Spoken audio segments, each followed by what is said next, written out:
Billie Lourd calls Star Wars Episode 9 experience magical. She filmed for 3 weeks, according to Entertainment Tonight. The agency has managed to score this exclusive interview ahead of the final season of FX's American Horror Story Apocalypse, which that's what she's known for, is that American Horror Story franchise, her involvement with that.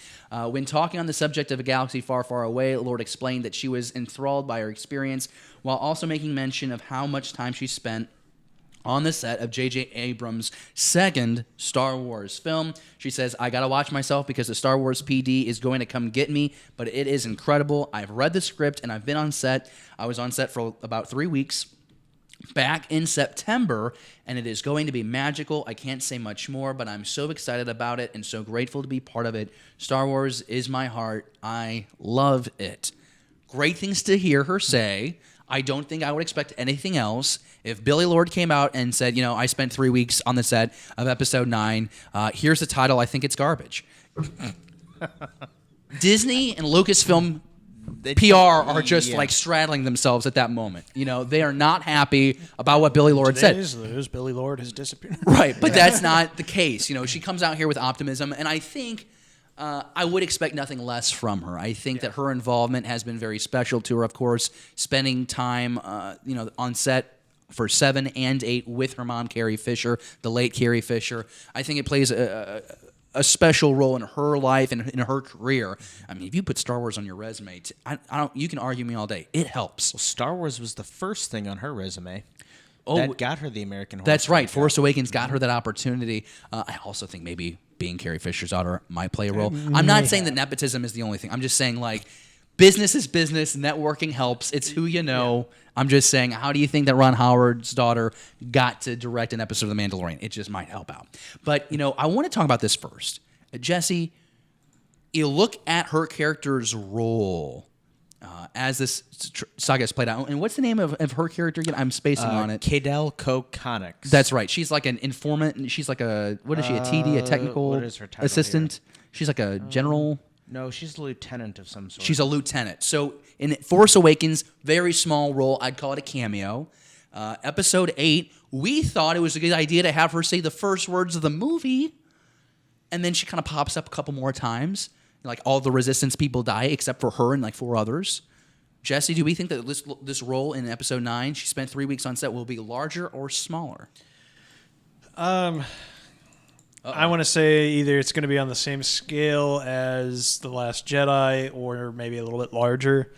I just you said it, you hit the nail right on the head there. In The Force Awakens, it was more like one of those family member cameo kind of thing. Yeah.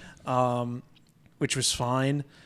My issue in The Last Jedi with the character is it actually felt forced. I didn't really know who this character was. They didn't do here's a character. Okay, we're bringing this character back, but did they even mention her name in the movie? I don't think so. Her name's never been said. Now I feel like I have to go home and watch The Last Jedi to see if her name's actually mentioned. It's because, not. It's not. I don't know how she survived the big explosions that blew up the hangar, and I don't know how she missed all of that as a lieutenant.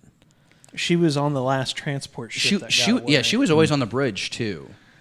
I don't know how she survived the bridge either. She wasn't on the I don't know where she was that she survived, and everybody else died. Akbar died on the bridge. Couldn't have taken Haldo out anytime sooner. I think it's interesting how that works out. I think I get what you're going towards. Mm-hmm. My thing, I can see this character getting a 5-part comic miniseries and you following her around a Resistance base, or she has to go on some mission. I see this character, because of what happened with Carrie and because of Billie Lourd's involvement with the saga, I can see this character now getting a mini story and exploring this crazy mission that she once had to do to get some power converters. I can see that happening because Tashi Station. Yeah, it's like runs into you knew my uncle, farmer Uncle Owen. Yeah, right. So it's this is one of those characters where I see that happening. And maybe I'm far-reaching, but I think that would be the case. And honestly, I might pick up the first issue. I hope that they do more with her, because I feel like the general theme for the new Disney-era Star Wars movies are introducing a lot of characters and then not doing anything with them. Right. So you would be are you further saying that you'd be okay with an expanded story on the character? I'm okay with an expanded story because they have to have like somebody who survives this. Something that's actually written. But good. now I feel this goes against what we've been saying before, which is if it's truly important for the story, then it needs to be included in the saga film. Mm-hmm. Because an argument that we've shared on this show, this is a David point. I don't agree. I like reading the novels. But if it's crucial for the story, David wants to see it on the saga film because this is not a book to film franchise. This is a film to book franchise. To book, to comic, to... Right.